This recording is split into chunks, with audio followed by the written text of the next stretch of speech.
पुण्याचे नवनिर्वाचित खासदार मुरलीधर मोहोळ यांना मंत्रिपदाची लॉटरी लागलेली आहे. आपल्याला मंत्रिपद मिळणार हे माहिती नव्हतं, अचानक त्याबद्दल फोन आला असं मोहोळ यांनी म्हटलेलं आहे. मुरलीधर मोहोळ यांची मंत्रिपदी वर्णी लागणार आहे. मंत्रिपद मिळेल असं आपल्याला आधी माहिती नव्हतं असं मोहोळ यांनी म्हटलेलं आहे. त्यामुळे पुण्याचे खासदार आता येत्या काही तासात मंत्री होणार आहेत.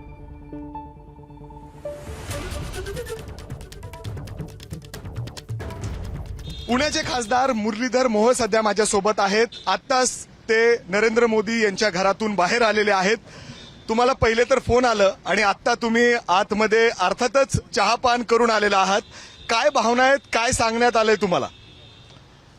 मला असं वाटतं की हा संपूर्ण पुणे शहराचा सन्मान आहे, बहुमान आहे आणि संध्याकाळी शपथ घ्यायची आहे असं सांगितलं. मला असं वाटतं माझ्या प्रत्येक पुणेकरासाठी ही खूप आनंदाची बातमी आहे की या शहराचं जर प्रतिनिधित्व करणारा आपला खासदार आहे तो देशाच्या सरकारमध्ये आता मंत्री म्हणून काम करणार आहे. म्हणून मला असं वाटतं की समस्त पुणेकरांना मी हे श्रेय देतो की त्यांनी मला जो आशीर्वाद दिला, जे निवडून देऊन माझं नेतृत्व मान्य मोदी साहेब असतील, मान्य नड्डा साहेब असतील, अमित भाई असतील, देवेंद्रजी आहेत, बावनकुळे साहेब आहेत, गडकरी साहेब आहेत, सगळ्यांना खूप धन्यवाद दिले पाहिजेत की या सगळ्यांनी माझ्यासारख्या कार्यकर्त्याचा विचार केला. एक भूस्तराचा कार्यकर्ता देशाच्या सरकारचं एक मंत्री म्हणून आता काम करणार. मला असं वाटतं की हे प्रत्येक कार्यकर्त्याचाही आनंद आहे. तो अण्णा, मला ऐकायचंय की तुम्ही जवळपास 1 तास आत होते. काय म्हणले पंतप्रधान? कारण काल जेव्हा तुम्ही त्यांना भेटलात तेव्हा जेव्हा तुम्ही त्यांचा सत्कार केला तेव्हा त्यांनी तुमच्या पाठीवर थाप देखील मारली होती.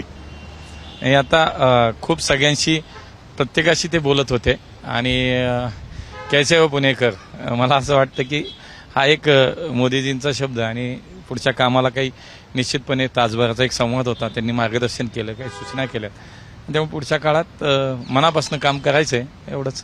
सगळ्यात पहिले देवेंद्रजींचा फोन आला असं कळालं आम्हाला. नाही, आता ते बोलूया ना, कारण शेवटी राज्याचे नेते देवेंद्रजींनी नड्डा साहेबांनी फोन केला, देवेंद्रजींनी फोन केला आणि शुभेच्छा दिल्या. अण्णा, काय कुठलं खाते तुम्हाला जास्त आवडेल? म्हणजे तुमच्यात वेगवेगळे स्किल्स आहेत, कुठलं खातं तुम्ही चांगल्या पद्धतीने हाताळू शकता असं तुम्हाला? मला असं वाटतं की जे काम देतील ते काम केलं पाहिजे. आताही मला माहित नव्हतं, मला सकाळी अगदी 9 वाजेपर्यंत सुद्धा हे माहिती नव्हतं. अचानक फोन आला. मी महाराष्ट्र सदनमध्ये अगदी झोपलेलो होतो, आराम करत होतो की संध्याकाळी आपल्याला मोदीजींच्या शपथविधीला जायचंय आणि सकाळी अचानक 9च्या आसपास फोन आला आणि तेव्हा समजलं. त्यामुळे आमच्याकडं हे असं नसतं, शेवटी तुम्हाला काय करायचं याचं महत्व नाही. एकतर आता पक्ष नेतृत्वाला किंवा या सरकारमध्ये माझ्यासारख्याला काय जबाबदारी देतील ती प्रामाणिकपणे पार पाडायची. हे उपरनं कुणी दिलेत?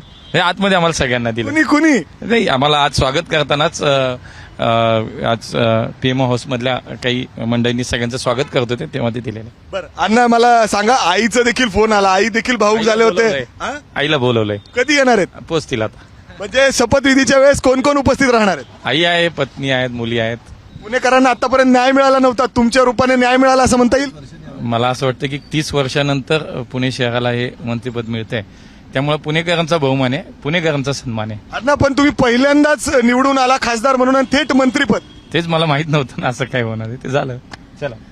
कॅमेरामॅन विजय राऊतसह मी मिकी घई, एबीपी माझा, दिल्ली.